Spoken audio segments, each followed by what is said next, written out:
বাড়িতে আছো না কেউ? কিস্তির টাকার জন্য আইসিন। দাদি কিছু টাকাটা দিও। কিস্তির লাগে আইসেন? বুড়াই তো বাইতে নাই। কাকাক ডাক দেন, এই মাসে কিস্তি দেওয়া লিখবো, আর আগের মাসে কিস্তি দেন নাই, এই মাসে কিস্তি দেওয়া লিখবো। বাবা বসো, হ্যাঁ কত কথা কই, তোমার লাগে কত কথা কই, বসো। না দাদি, মনে করো যে আগের মাসেও কিস্তি দাও না, এই মাসে যদি না দাও তাহলে তো না, আমার তো অফিসে জবাব দেওয়া লাগে। আমাদের ঘর বাড়ির অবস্থা দেখতে চাও না বাবা? না, এটা দেখছি। আমরা খুব কষ্টে চলি বাবা, কিছুই নাই ঘরে, খাবার দাবার কিছুই নাই ঘরে, তালা দিয়া বুড়া কোনে গেছে। দাদাকে ডাকতে, দাদা আসুক, দাদার সাথে কথা বলি। বুড়া কিস্তি এলা আইসে, কোনে তিল খেত নিরাবের গেল, এখনো আসতেছে না, এই সকালে বাড়াইছে না খায়া।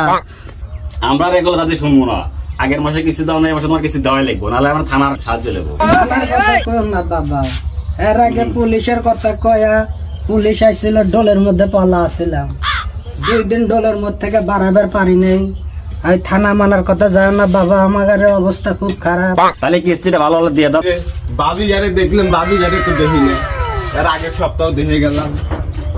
কো বাবিরা আছেন না?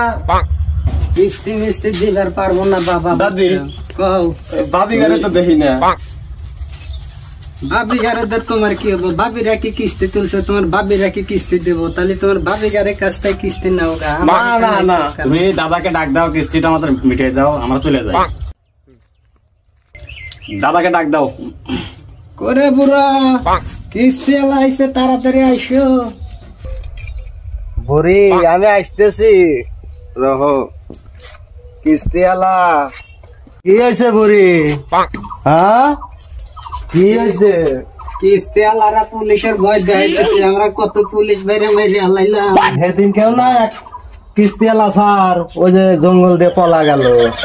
একটু বাইরে আছে, বাড়ি শুরু করছে একটু আগে না, কিছু টাকা দিতে হবে। আবার বিলে এই সার বিলে আবার ঘর ফুসকি পারছিল, নুসো বেটা ঘর ফুসকি পারছে, বসাওছে বলতে পারে মানে দেখতেছি না তো ভালো মন্দ দিকে টাকার জন্য আইছো নাকি কিছু না। আমি তো দেখলাম বৌদিরা বাবিরা আসে নাকি, এটা মানে ভালো লাগে আর কি। যেটা বেটারা কিস্তি লাইছে না, ফুসকি আর স্যার কিস্তি পারবো না।